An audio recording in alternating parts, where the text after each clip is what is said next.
What's going on, gardeners? You planted your plants in your garden? And now what? What can you do that will ensure you have a greater harvest? Follow me in this video where I will tell you what common pests you can encounter and how to take care of them. We'll discuss when and how to water so you won't make common watering mistakes.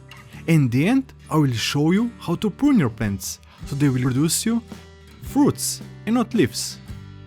Hey gardeners, if we just met, I'm Jan and welcome to my small garden quest where you can see my gardening journey and learn a lot about gardening. And now, without further ado, let's dig into the main content. So, pests. Be sure that you always have them in your garden and that this is a constant battle. No, what I'm talking, a constant war. The first one that will arrive in your garden are slugs. They overwinter in the soil, and when they wake up in the spring when the weather is getting a little bit warmer, they are hungry. And when I say hungry, I mean hungry. They will devour everything, giving them the opportunity. I think I had slug damage on practically every vegetable I planted so far. If you plant seedlings, they will eat up the young leaves. And if you sow seeds, they can devour your sprouts overnight. So, what can you do to protect yourself from them?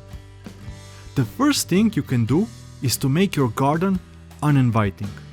They love moist grounds, that's why they hide from the sun in all the nooks and crannies, especially on the north side of your raised beds, under rocks and under planks left in your garden. By removing all of those hideouts, there will be less of a chance they will stay in your garden. You can also mow the grass around your garden frequently, or even better, remove it or cover it with a mulch. Here you see me removing all the weeds around the raised bed, making some sort of a barrier for slugs. But yes, this won't prevent them from coming into my garden. This will just make sure they think twice if they want to invest the energy to cross the harsh territory from them. This is prevention. But what can you do when you know they're already in your garden? How do you fight back? One thing you can do is to go into your garden at night, or even better, at dawn, and go look for them. Because they like moist environments, they will come out during the night and will stay out until the morning. So, going into your garden early will ensure that you will see them and kill them. Another thing you can do is to use traps. As mentioned, they like to hide under rocks, wood planks or pots. So, by placing those hideouts in your garden, will make sure that you will find slugs underneath them. But what I found out to be most effective, assuring you to kill massive amounts of slugs, is placing bear traps all around your garden. My tip here would be to place your traps before even planting your first plants, luring the slugs out and killing them before they had a chance to damage a single plant of yours. These traps are simple to set up. Just buy the slug house that I will leave a link in the description, or make your own. Fill them with beer and your trap is ready to fight the war against slugs. I assume that you won the slug war and your plants grew a little bit, but now there's another hidden enemy that lurks in your garden that is much smaller. Aphids. Aphids are small, sap-sucking insects and they will come in many colors, from green to black and red ones. They are among the most destructive insect pests on cultivated plants in temperate regions. In addition to weakening the plant by sucking sap, they act as a vector for plant viruses. And you can find them on any plant, from beans, sunflowers, raspberries, and so on. Practically on every plant, maybe except onions and garlic.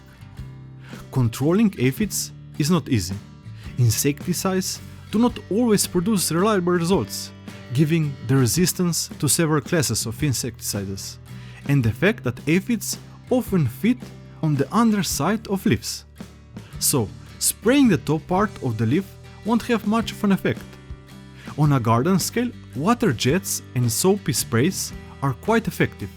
Also, neem oil can work for you, but for me, the most effective way to get rid of them is by manually removing them from the plants.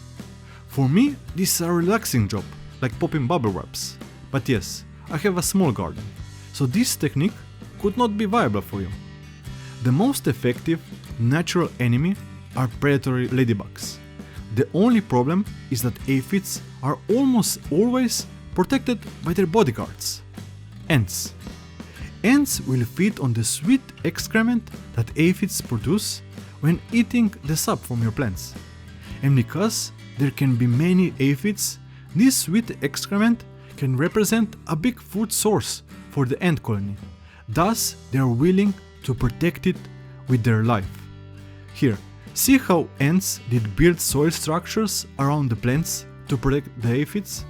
They in fact live so close by that I always check for aphids when I notice ants in my garden. The only good thing with aphids is that once you see them, you can exterminate them in a few days, and once you do, your plants will grow so big that they won't be affected by the aphids. You just need to be thorough when checking for them and removing them from the plants, because if you left just a few and you don't come back to finish them, they will reproduce and overtake your garden. The next thing you will need to do, and know how to do it properly, is to water your plants. And if you think watering is just pouring water around your plants, stick around to learn why this can be a bad idea and how to do it the right way. So, let's start at the beginning. Your plants need water, and not just any quantity, but just enough. Too little water and they can dry out, drop blossom, or even die. Too much water and they can get some diseases, their fruits can split, or in worst case, they can suffocate.